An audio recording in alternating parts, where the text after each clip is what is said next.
يمكن ربنا جاب لك يوم عرفة ده عشان تراجع تاني نفسك مع أهلك. لو مزعل أهلك تصلحهم غلطانين فيك أو هما أو أنت غلطان فيهم. مهما طب أنت عامل فيهم غلطة كبيرة ومكسوف إن أنت مكسوف منها أو عملتها إزاي أو محرج منها. أنا برضو زيك عملت الغلطة دي بس قبل يوم رمضان، وكلمت شيخ وكده وقال لي لا لازم تصلح وتعمل كده.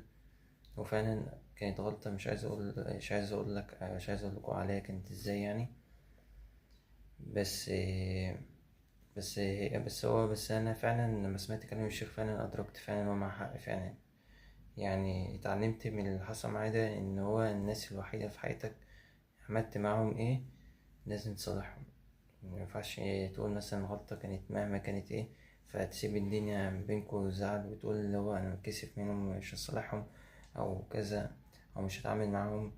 هما مش هينفع فعلا، دي غلطة كبيرة ودي وقعت فيها، ودي بنصحكوا ان انتوا متقعوش في الغلطة دي. مهما كانت الغلطة ايه عملتها كانت كبيرة فظيعة مش عايز اقول بقى يعني انت عارفين بقى هي كانت شتيمة تريقة للأسف يعني، بس عشان تكونوا فاهمين يعني. لا صالح واعمل لأن ده بيبقى بس الشيطان وكده وعاوز، يعني الشيطان وعاوز يعني يوقع بينك وبين أهلك.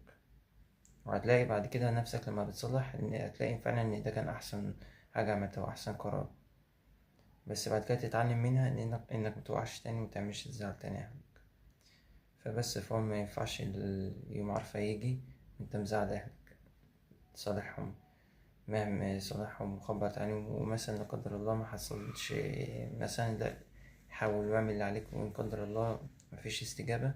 أهم حاجة تكون عملت قدام ربنا إن أنت بادرت، لكن ما توقفش وتبقى ساكت وتقوم عامل أهلك زي الناس إن هم غلطانين فيك فلازم هما اللي يصلحوني. لأ، أهلك مش زي الناس. تعرف أهلك كويس هما مين هما، أنت عارف هما. انت عارف انت من دونهم انت ايه ولا انت ولا حاجة خالص، صفر على الشمال. فهو حاول وإن لا قدر الله، بس بإذن الله لما ربنا يلاقيك انت صادق فعلا النية انت هتلاقي ربنا بيكرمك وهتلاقي ربنا فاتح، هتلاقي ربنا بيصلح أهلك. بس أهم حاجة تصدق النية بس. والنتيجة دي بتاعت ربنا.